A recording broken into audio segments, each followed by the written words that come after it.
baseball here. If you haven't seen my blog on Oriole attendance, or blogs, plural, make sure you're checking that out at WNST.net this week, as well as all things Ravens and Owings Mills. As the Ravens prepare for Josh McCown and the Cleveland Browns, I'll be on the scene in Cleveland. Luke will be at the ballpark all weekend. And there are other festivities happening here locally, including Maryland Terps football, where they're 2-0, but certainly not getting too heady just yet. Central Florida is the matchup this week, and we welcome in the radio color analyst, longtime color analyst for the Maryland Terps. You can follow his journey out on Twitter at T13Strachan, and he always promises that he's going to tweet more, and I always promise that I'm going to harass him more about tweeting more. What's going on, man? Happy front end of the season to you. I know it's been a couple weeks since we chatted, but Terps right where they want to be, kind of, sort of, right? Well, you know what? They've done what they're supposed to do. You know, against Howard, against FIU, teams that were undermatched in terms of certainly depth, but also pretty much across the board, strength, speed, size, the whole gamut. Maryland did to those two programs what they were supposed to do. But you can't get too comfortable with it. They were, the competition got better from week 1 to week 2, and I think it'll get a little bit better from week 2 to week 3. And Maryland needs to continue just doing what they're doing. The biggest thing is they're not hurting themselves. They don't have a whole lot of penalties. They don't have a whole lot of negative plays. It looks like they're executing, fairly well against other competition. And it's going to be interesting how well they can continue doing those things against different competition. Game is 7 o'clock on Saturday night. It's going to be quite a busy weekend around here at UCF. And, this is a step up, right? I mean, Howard, huge blowout. Everybody touches the ball. Mm-hmm. That's great. FIU, more seriously in the first half for a first team. I mean, almost like tune-up games, sort of in the old school tradition of how we did college football before, LSU and USC are getting embarrassed before the season even begins, like 2 weeks ago. But Maryland ramping this thing up, and I think Purdue will be the next thing in the Big Ten. But I think finding starters, finding a system you're happy with is something that I would say that DJ Durkin's real happy that, let's say, the season didn't open against Notre Dame at the Meadowlands or something crazy like that. Correct. And I think the biggest takeaway from the FIU game is they beat them 41-14, and they did not play a perfect game. They played nowhere near a perfect game, which means there's a lot of room to improve, but you're still beating an opponent at the college level 41-14. So there's some silver lining in that. They went out against Howard. They didn't have any penalties. They didn't have any negative plays whatsoever. They looked crisp. They executed well, but it was Howard, right? You go it's noticeable when you watch Howard, right? Everybody Correct. on the line's bigger, faster, stronger, all of Correct. that, right? I mean, but they didn't have any mismatch. miscues. Yeah, sure. They didn't turn the ball over. They didn't have, just blown assignments, at least that you could see with the naked eye. FIU was a little bit tougher. Things didn't go as well real early in the game, but they made adjustments. They regained their confidence. Those types of little things are huge for a young team like Maryland. And again, to beat a team 41-14 and know you have a lot of improvement left is a silver lining. And you go up against UCF, this coming week, and it's going to be a little bit tougher because they're a little bit bigger, a little bit faster than their last two opponents. But if Maryland, again, if they can continue this momentum, man, they can get some confidence going into that Big Ten season, that Big Ten stretch. Could be a lot of fun in College Park. Well, tell me about Perry Hills and tell me about this offense at this point. And, big changes under Durkin, and we'll get to the overall changes. But just in finding a quarterback, that's plan A. You can't have 3 and 4 quarterbacks a year and survive the Big Ten, unless it's Cardell Jones and Ohio State, right? But you're with me, right? So the offenses that Perry Hills had to work under before, there was a lot of responsibility on the quarterback's shoulders. Before you even snapped the ball, you had to come up, you had to set protection for the line, you had to point out the Mike linebacker and the strength of the defense, you had to point out where your hots were all coming off the corner in case you had to get rid of the ball early. You had to read the pre-snap coverage and whether it was going to roll or not. And then you snapped it, and then you had 2 to 3, maybe even 4 reads in the play. This offense, I don't like to call it dumbed down because it's not really dumbed down. It's just it's more of a concept offense. It does take a lot of the responsibility off the quarterback's shoulders, so he doesn't have so many things to have to do before pre-snap read. He really just says one call, and then Brendan Moore, the center, takes care of the rest. And all he has to do from then on is look at 1 or 2 keys before the ball is snapped, and then after the snap, he pretty much has one read. And it's just the way that the offense is designed in order to limit the choices and responsibilities on the quarterback's shoulders. And Perry Hills has just done a great job of picking it up. He worked extremely hard in the off-season, going back home, working with Gus Farrat, both of whom graduated, I think, from Central Catholic.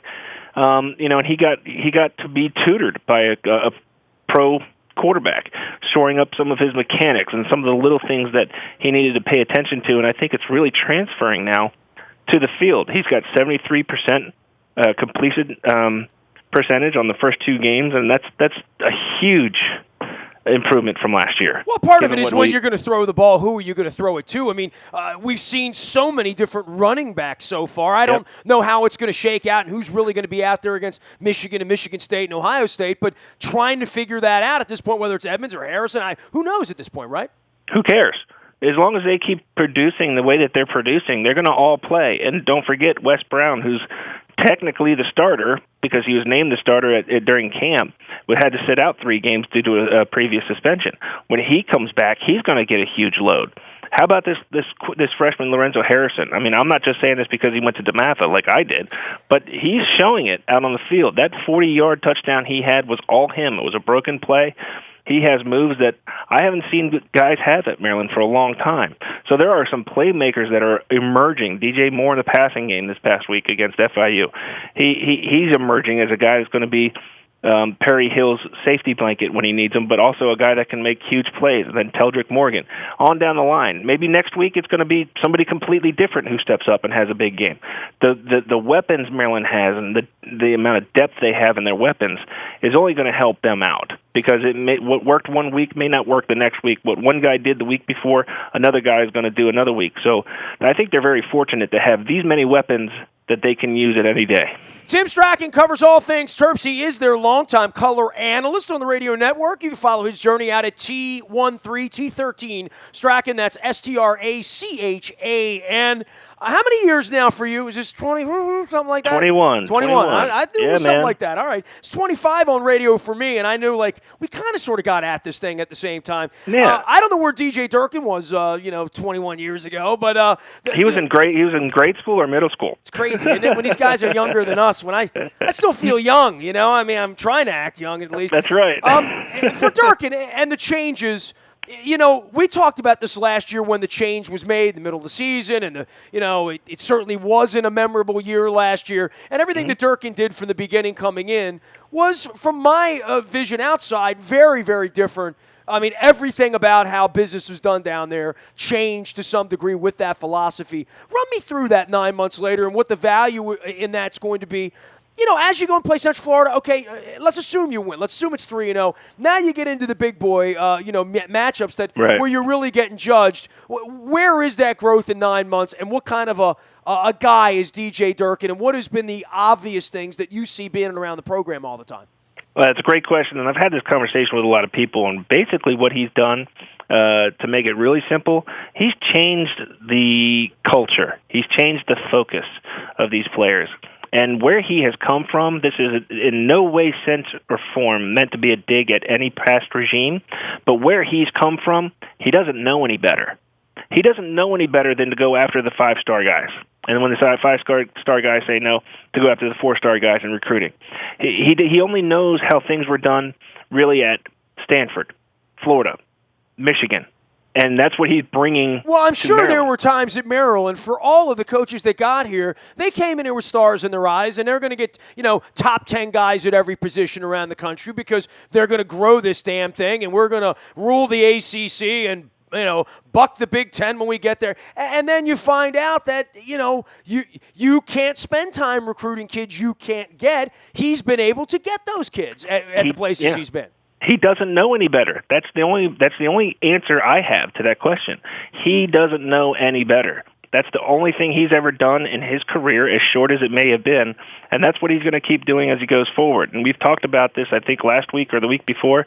There is a perfect storm coming to College Park.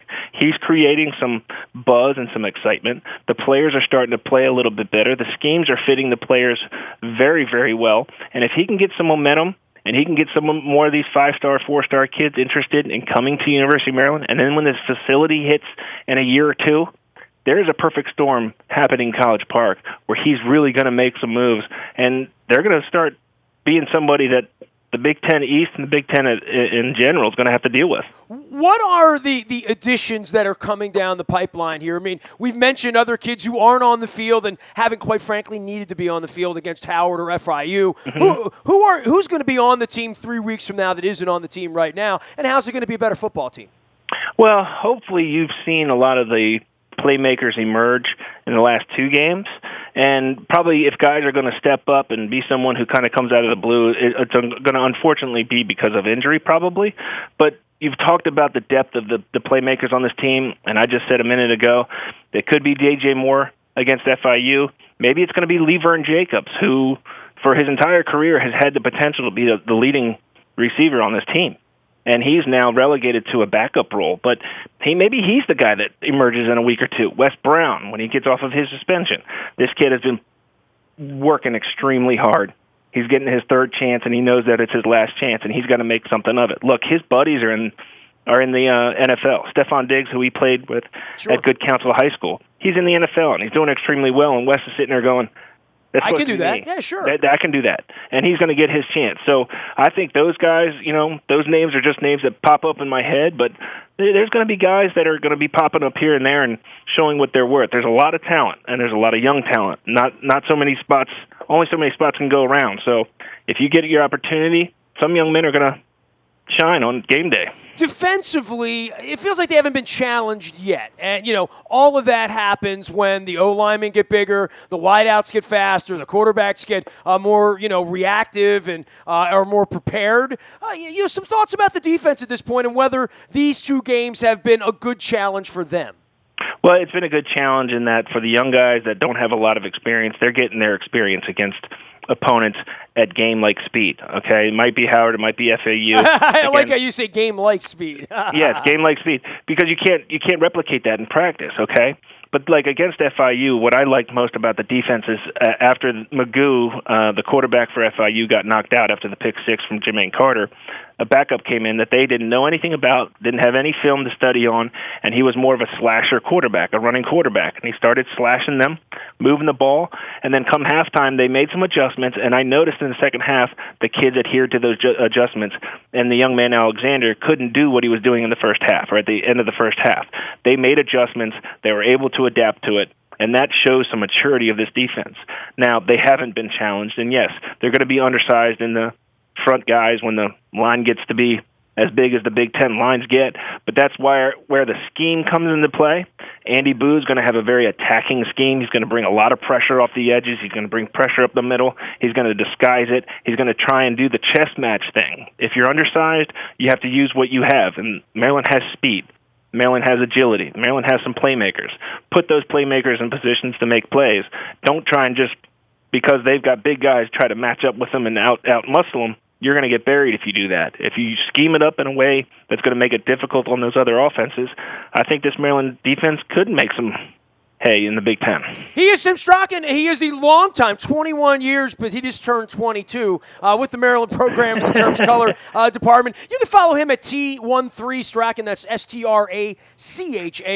And, of course, Maryland playing UCF, then a week off, and let's hope, knock on wood, they'll be 3-0, and they'll win on Saturday night. Then it's Purdue and then Penn State after a down week. Down week's going to help DJ Durkin as well, right? Well, you generally want to have your down week, your week off, more towards the middle, if not the latter part of the season, because it's a great week to rest. But for these young guys, I think it's going to give them an opportunity to really kind of get grounded. Look, you've played 3 teams that aren't that great, and certainly not as good as ones you're about to meet in the next 8 games or 9 games. So let's go work on the things that we have to work on. Let's get some wrinkles in there. Let's do some different things and implement some things that have not been put on tape for the opponents to see. And let's really get ourselves ready for Big Ten play. I think that's going to be his approach. And they're really kind of healthy now, and that's a good thing. But hopefully they can stay healthy throughout that stretch. And, this is what's so great about this game. Every single week counts. No matter what you say, I say, or any other pundit says, and print, on a podcast, on a radio, on a TV show, you tee it up and you let them go after it. Well, they're going to play the games. There's no doubt about that. Terps with a new enthusiasm, some new excitement, and certainly a chance to go 3-0 down in Central Florida on Saturday. It's always great to have you on, Tim. Good visit, Great. man. I know once we get into the meat and the soul of this Big Ten thing every week, we're going to sort of go up and down with the team because there is some enthusiasm and there is a thought, well, maybe they can beat Purdue. Maybe they can beat Penn State. Maybe they can hang in with the Michigans and the Michigan States later in the year and give themselves an opportunity to win those games. Look, I don't think DJ Durkin and the coaching staff or the players do what the rest of us do and look at the schedule and say, win, loss, win. They don't do that. They try to win every single game. Of course. But from my perspective, outside of Michigan State, Ohio State, every other game on their schedule is a winnable game. It is a winnable game. Are they going to win them? I don't know. But it's a winnable game, and they have a shot. They have a shot to do something special this year, just watching the way that they play. It's going to be interesting when they start facing some adversity, facing some challenges. Can they overcome them? Can they come from behind in the fourth quarter? We haven't seen that stuff yet, and they're going to start getting challenged on that. But as you said, the excitement's out there. These kids are having fun. That's another big thing that I can point out what DJ has done. These kids are having fun. And when you're having fun and things are going well, the roller coaster's rolling. And then let's see if they can keep it going. What's not to be fun about being a young man in college at College Park and running around Florida for a couple of weeks and having an off week next week to get ready to play the Big Ten? Hey, we'll be checking in with you, Tim. It's great having you on, bud. I appreciate it, buddy. Take care. There he goes. So Tim Strachan, a great guy, 21 years getting it done, and has his own great little story that you could check out. T13 Strachan, that's Strachan. Also does some motivational speaking. He can get me out of bed in the morning. I should use him as my alarm clock is what I should do for Strachan. You can find me out in the Bayou Toyota Audio Vault 24 hours a day from anywhere in the world on your mobile device by downloading the TuneIn Radio app. Becoming crystal clear anywhere you are. And, of course, our morning newspaper reaches your email inbox at 7 a.m. each and every morning. And we will be swabbing for the Bone Marrow Registry next Tuesday night at Adams Jeep in Aberdeen with Eric Weddle, one of the newest members of the community, of the team. Looking forward to getting him out. I'm looking forward to just chatting with him because I like him a lot, and he's been a hell of an addition to this locker room as well. So that is next Tuesday night at Adams Jeep in Aberdeen. You can find me anytime, anywhere, nasty at WNST.net. I'm on Twitter, Facebook, LinkedIn, Snapchat, Instagram, streaming live on Facebook Live, as well as on our YouTube WNST TV channel. If there's any breaking news at all, you'll get it first on the WNST Tech Service, but you got to sign up. It's all brought to you by our friends at Coons Ford of Security Boulevard. Dennis will be here on Thursday driving you home and getting you ready for a weekend of home baseball. I have inked a couple of blogs about the Orioles attendance issues. I hope that you check them out. They're all at WNST.net. This is WNST.net AM 1570 and WNST Taos in Baltimore, and we never stop talking Baltimore sports. Tim, back on the website, at the radio station for travel, for home games and road games. Obviously, the Ravens off to Cleveland this weekend. I will be with them in the land of Cleve, and Hugh Jackson and Josh McCown. And, of course, Luke will be on the backfields all week and at Camden Yards all weekend as the Orioles return home. It's been topsy-turvy with these Boston Red Sox. This guy got off the Houston Astros beat at the beginning of the year, went from Kissimmee straight to Boston. He is the new Red Sox beat writer, but certainly has been around the American League East plenty. He is a New Yorker covering the Red Sox, and I'm sure that'll be an interesting weekend for Evan Drellick. You can follow him out on Twitter at Evan Drellick or at thebostonherald.com. He is one of our defending champions, one of the guys we love talking baseball with. Who knew, dude? September, 10 teams in the American League race, right? I mean, I know we talked a lot about the Astros this year and last year, one of many, many teams. This is a real fist fight. This is why they expanded this format, right? Yeah, from a commissioner perspective, this is everything you could have wanted. And I don't think it's any different overall than at least what I expected. And I think what probably others expected, too, going into the year. I didn't look at any American League team say, you know what, there's a runaway team. And the Astros, who I, as you mentioned, was covering, they got a lot of the hype, but they didn't really separate themselves, and nobody really did. And in baseball in general these days, it's harder to pull away. You know, parity, the commissioner's office loves to talk about it. It has set in a way, and that is overall good for the game, and the second wild card adds to it. But, you know, kind of in the big picture of the American League, I'm not surprised by this, I think is what I'm trying to get at.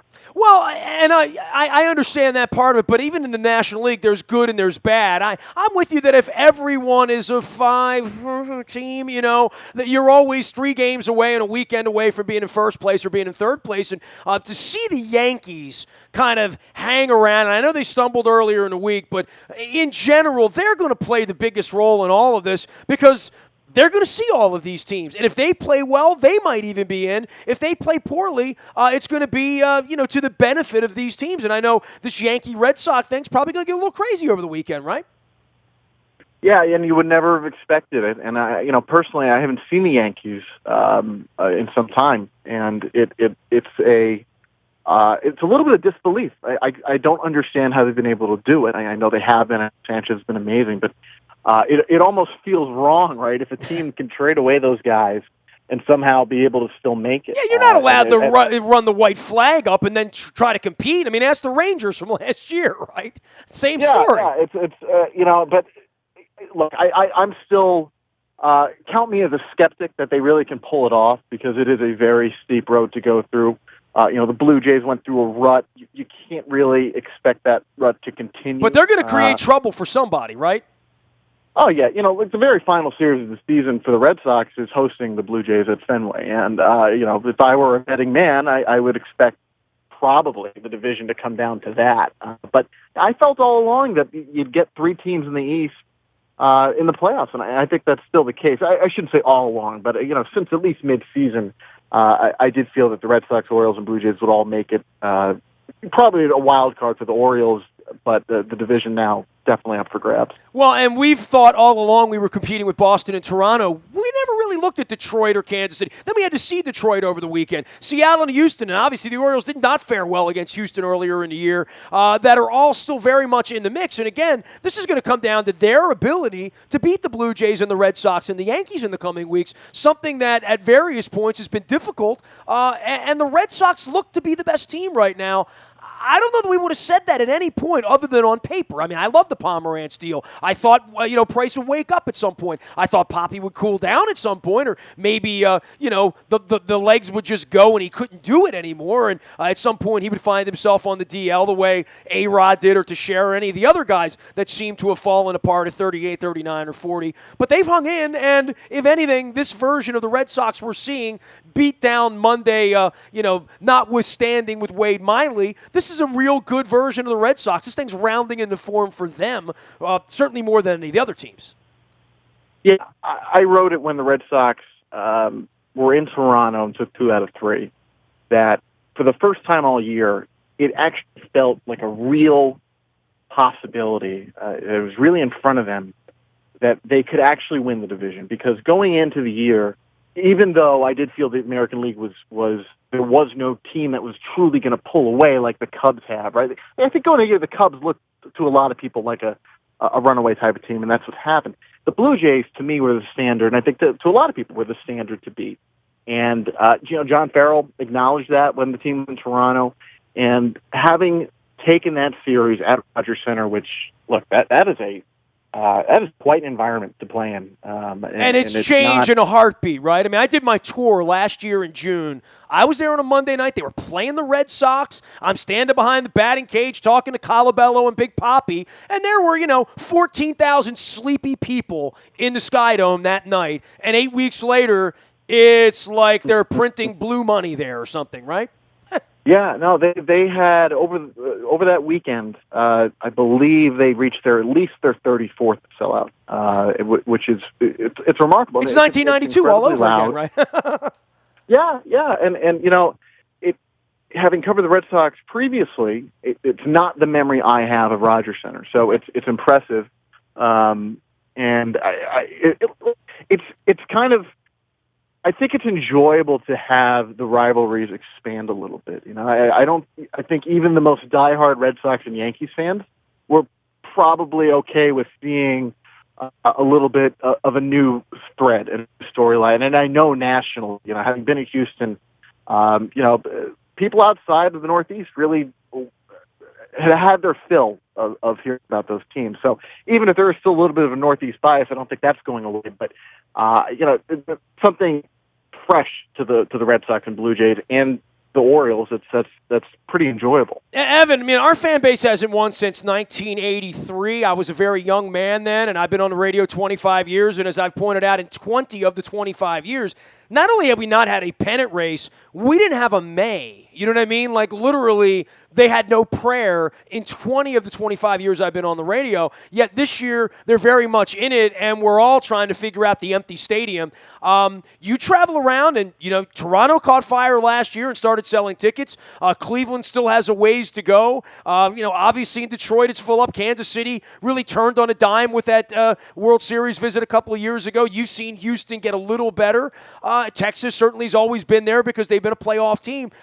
Boy, I mean, when you come into Baltimore now and see no one in the stadium, it creates questions that need to be answered about ownership and about the market and about what's going on around here. I've tried to answer some of those in the form of a blog this week, but you've covered the American League for a long time. Give me your 2 cents on people not showing up to see the Orioles play in a pennant race.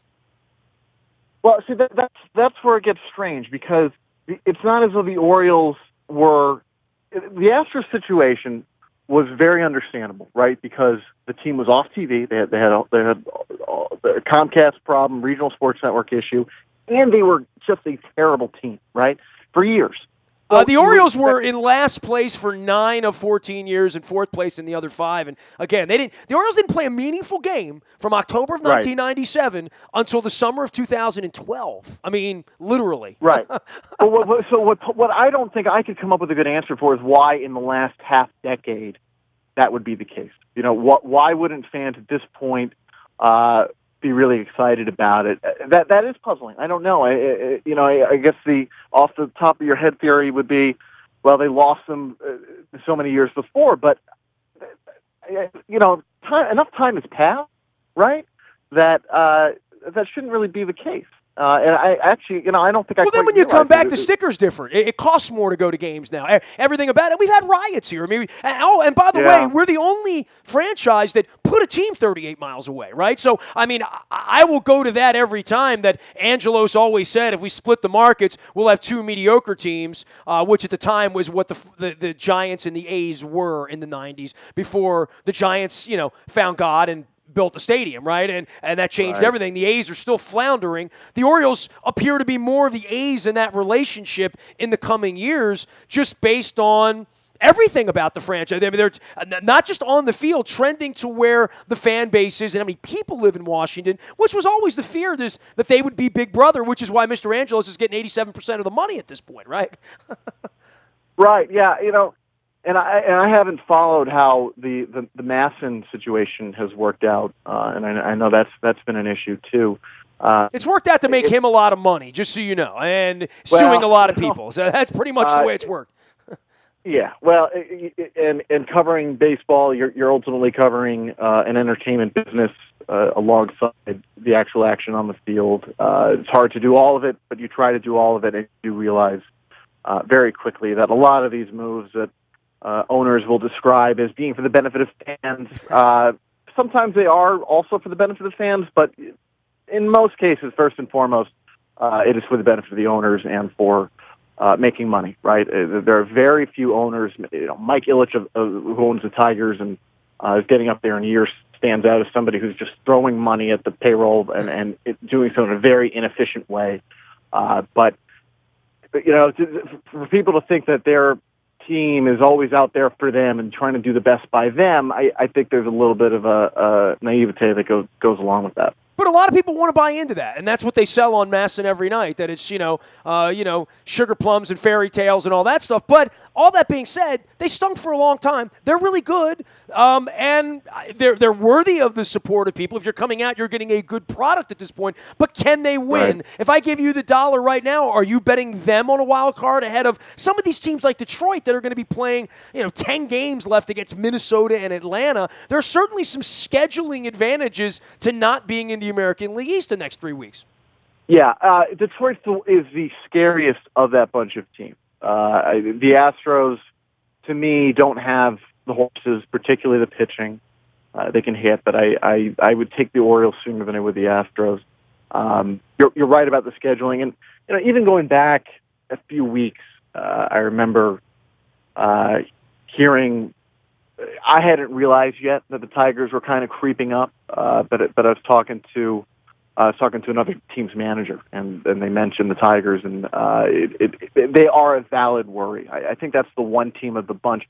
The Mariners and the Astros, I just don't quite see it. Although the Mariners pitching is if you're going to ride one of the two, the Mariners are probably the team that would be a bit more encouraging. But I think look, I think everything's going to come down to the final week, right? And we have no reason not to think so. And Sure. and talking about your attendance issue, these final games that the Orioles have, do you not expect the house to be packed if it does come down to the wire? I will be shocked if it is packed. I think the Red Sox next week, it's very interesting, but certainly this thing needs to trend better at Fenway Park, right? And certainly needs to trend better going into the weekend. They have some giveaways in the next 2 weeks as well, and some bobbleheads. Those things always do well. I mean, give free crap away, you will have 40,000 people in a stadium. I mean, that's especially on a weekend. And they've kind of given away the weekdays. I'm fascinated on school nights with the Ravens 2-0 next week to see how many people from the Red Sox community, which is massive, especially in the district and in the area, are going to show up because I think it means a lot to the Red Sox fans. I think a lot of Baltimore people are just onto the football team and always kind of have been the last decade or 2 decades. It's more important that the Ravens win than it is that the Orioles win. That's sad but true. And, for me, watching the Orioles and watching the Red Sox during the year, the Wade Miley thing on Monday really stands out because he was their big addition at the trading deadline, and the Red Sox sought to do more. Toronto sought. They could do more. And it wasn't about finances. It really was about, do you have young talent that you can deal away?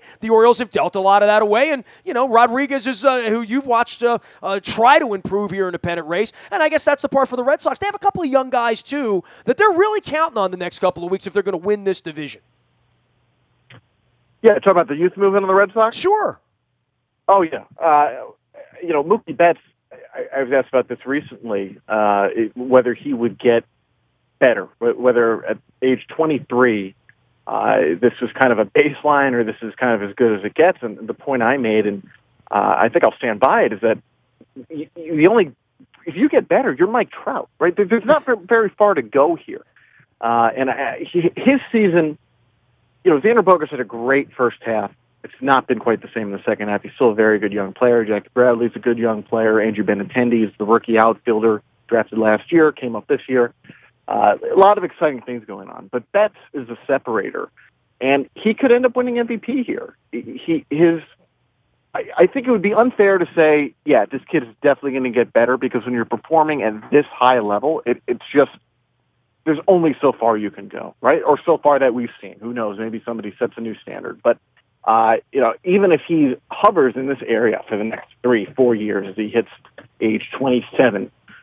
What a force of a player. And looking at him, Trout's got this linebacker build. He's got that thick neck that's kind of eating his head.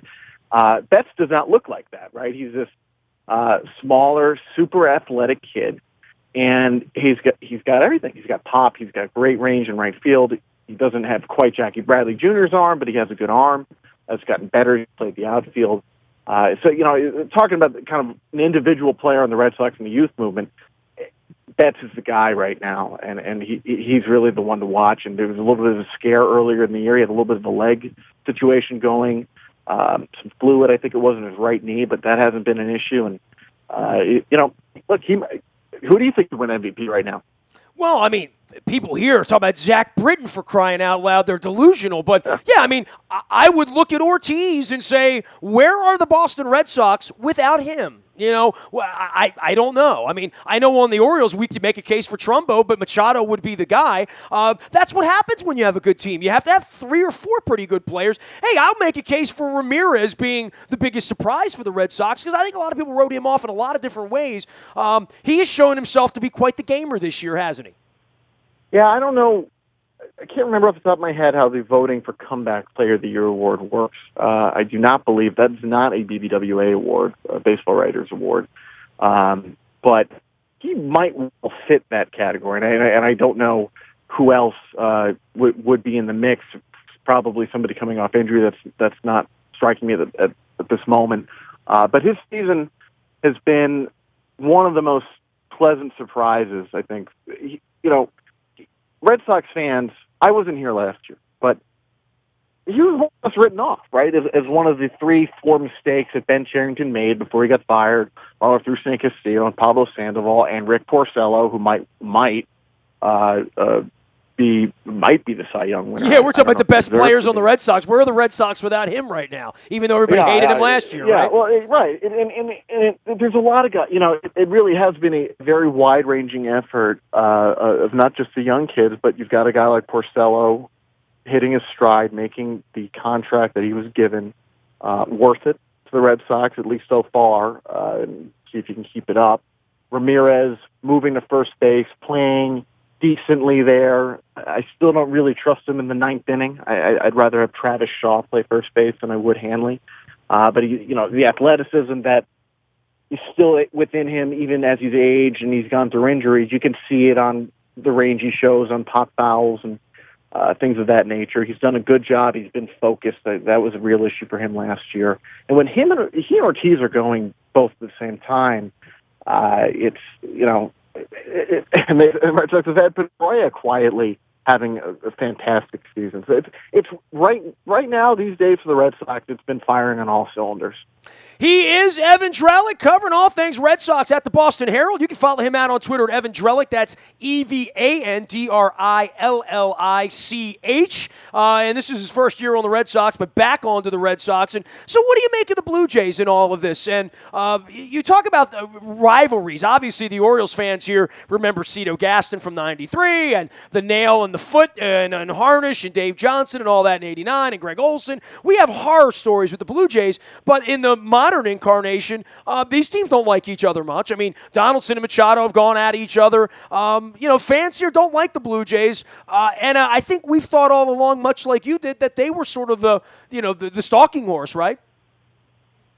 Yeah, the Blue Jays in the second half, the problem has been where the Red Sox have succeeded, which is starting pitching. Right, the Red Sox starting pitching turned around, and the Blue Jays hasn't been quite the same. The Red Sox really took it to Aaron Sanchez, who's as good a young pitcher as you'll find around. J.A. Happ did beat the Red Sox recently, but Marco Estrada hasn't been the same guy. Stroman's still there, but the pitching has been the separating factor, right? And that's where the Red Sox have been able to close the gap, and that's the Orioles, even with Tillman back, that's where the Orioles are really lacking, right? Well, it makes a difference when Price goes out and does what he does on Monday night, and Miley goes out and does what he does. You know what I mean? You see the separation of a couple more turns through the rotation like that 3 weeks from now, and you'll be playing golf in October, right? Yeah, and part of me says the level of pitching the Red Sox have had in the rotation. The last I checked, they had the second best ERA for in the majors in the second half for their starting pitchers, and the only other team ahead of them was the Cubs. So they've been the best in the American League. There is a little part of me that says, well, how sustainable is that, right? Are these pitchers at some point due to come back down to earth a little bit? And we saw that in Toronto with Clay Buchholz, who, like Aaron Sanchez, wasn't able to go more than 4 innings. Buchholz only went 3 innings, gave up the grand slam to Troy Tulowitzki. And Buchholz have been pitching well, right? Buchholz, the Red Sox were ready to run him out of town at the trade deadline. He ends up being serviceable. Stephen Wright, who was their only all-star starting pitcher, who's now kind of not even in the picture, gets hurt. Buchholz steps in, but now maybe he's coming back to reality a little bit. And does Price keep this up? Price is lined up for game 162. The Red Sox did that purposely. Porcello presumably would be the next guy if there was a tiebreaker or a wild card game for the Red Sox. But even more than the starting pitching, as far as what will separate the Red Sox, the biggest question for them is the bullpen. And Koji Uehara, who Orioles fans are familiar with, he just came back, and can he slide in and actually give them a late inning reliable option beyond Craig Kimbrell? Where does Joe Kelly, the converted starter who throws a 99, fit into this bullpen? Fernando Abad, the trade deadline pickup, who really has been a dud. Right? He just has not been good for the Red Sox. So there is still weakness on the Red Sox and things to be sorted out in these final couple weeks in the midst of the pennant race. And you know what? That's not really the time you want to be determining who your eighth inning guy is. It's far from ideal. But every team's sort of kind of going through that to some degree with some kind of injury. I mean, the Orioles are waiting for O'Day to come back and, using Brock and Givens and sort of putting their finger in the hole until the boat doesn't take on water. Certainly moving the lineup around a little bit at various points. But, for me with the Orioles, the notion that Ubaldo Jimenez would be their best pitcher in September and Tillman would just be coming back, and you feel that, and Bundy's in the rotation and you're counting on him and you're counting on Gausman, you're counting on Gallardo. They're going to live or die with these guys, but really for them, it's about the bats. On the nights when they can score 7 or 8 or 9 runs, they win every time. They always pitch that well, and on those nights when they hit 4 or 5 home runs, they're going to win. On nights when they're going to strike out 13 times and hit 2 home runs, they're probably going to lose 6-2. Right, and to some extent, that's the style of play of the Blue Jays and Red Sox as well. But the Red Sox and Blue Jays, I think have there's a little bit better ability with those two teams to win another way, right? Even going into the series at Fenway. Yeah, the Orioles aren't going to run themselves or walk themselves into any victories. That's just not the way that's going to happen for them. They're just a little bit more limited, and which is why the idea of them somehow certainly able to win the division, right? Sure. Just looking at the math, but it would. That's why it would be a surprise to me because of this has been the case all year. The Blue Jays always looked like they had the pitching. The Red Sox finally, in the second half, showed that they had the pitching. And the Orioles, Wade Miley, as you said, it's a perfect example. It's just never quite been there. And meanwhile, we're all saying about the Yankees, who the hell are these guys? And we're all going to see them in the next couple of weeks, so they're going to make some noise. Hey, it's great having you on, man. Great that we reconnected here. And I know we'll be seeing the Red Sox a lot this week. And, of course, next week you'll be down here at Camden Yards. We'll make sure you don't have any tourist crab cakes, Evan. Thanks, Nestor. I appreciate it. Appreciate it. Evan Drellich from the Boston Herald. You can follow him out on Twitter. Always a great visit with him. EvanDrellich. He's out on Twitter and at thebostonherald.com. I'm anywhere the internet is sold. The Buy a Toyota Audio Vault is downloadable, podcastable. Listen when you want, where you want, how you want, even in New England if you want.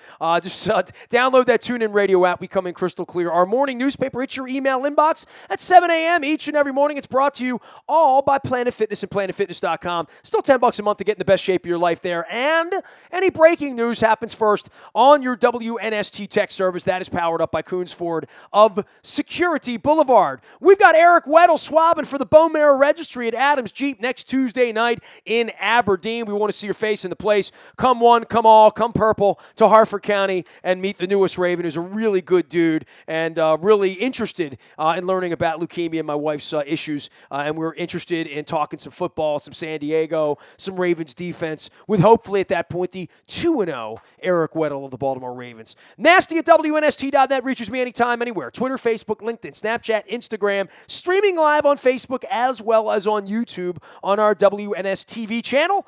We are WNST.net, AM 1570, and WNST Taos in Baltimore, and we never stop talking Baltimore sports.